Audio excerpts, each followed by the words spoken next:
ఇక వినాయక చవితి వచ్చేసింది. అందరికి ఖైరతాబాద్ వినాయకుడే యాదికొస్తాడు. నాకు ఎరికే ఎంత పెద్దగా ఉంటది, ఈసారి ఎంత పెద్దగా కట్టిండ్రు, ఏమేం రంగులు వేసిండ్రు అని. ఇక ఆ వినాయకుడు మన హైదరాబాద్ షానే. మరి ఆ ఖైరతాబాద్ వినాయకుడు గురించి ఒక ముచ్చట పట్టుకొచ్చిన ఇనుర్రి. మన ఖైరతాబాద్ వినాయకుడు అంటే ఖైరతాబాద్ వినాయకుడే పో. ఈ వినాయకునికి ఉన్న స్పెషాలిటీలు ఇంకే వినాయకునికి లేవు, ఉండయి కూడా. వినాయకుడే కాదు, ఆయన చేతిలుండే లడ్డు కూడా స్పెషలే. ఎందుకంటే ఈ లడ్డును ఇక్కడక్కడ తయారు చేయలే, ఆంధ్ర స్పెషల్ లడ్డు అది.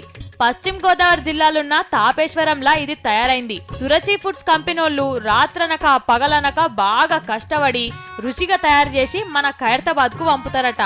ఇక తెలంగాణ ఆంధ్ర రాష్ట్రాల గవర్నర్ అయిన నరసింహన్ సాబు 29 తారీఖున ఈ లడ్డును దగ్గరుండి వినాయకుని చేతిలో పెడతాడు. కానీ చూడుర్రి, కాంబినేషన్ అంటే కాంబినేషనే, పండుగ అంటే గిట్లుండాలి. తెలంగాణ వినాయకుని చేతిలో ఆంధ్ర లడ్డు, అది కూడా 2 రాష్ట్రాల గవర్నర్ సాక్షిగా పూజలు. వారెవ్వా, గిసొంటి సీన్ ఇంకేడనన్ను ఉంటదా?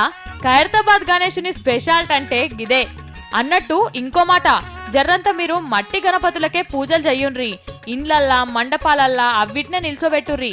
ప్లాస్టిక్ వినాయకులు కెమికల్లు కలిపిన గణపతులకు పూజలు చేసుడు అవసరమా? గా విగ్రహాలు నీళ్లల్లేస్తే అవి కరుగై మన్నుగావు. నీళ్లనే నమ్ముకున్న జీవులు సర్వనాశనం, వాతావరణం కూడా ఖరాబు, లాస్ట్ కస్తే మనకే లాసు. అందుకే మట్టి విగ్రహాలను నిల్చోబెడితేనే మనందరికి మంచిది. దేవుడు కూడా మస్తు ఖుషి అవుతాడు.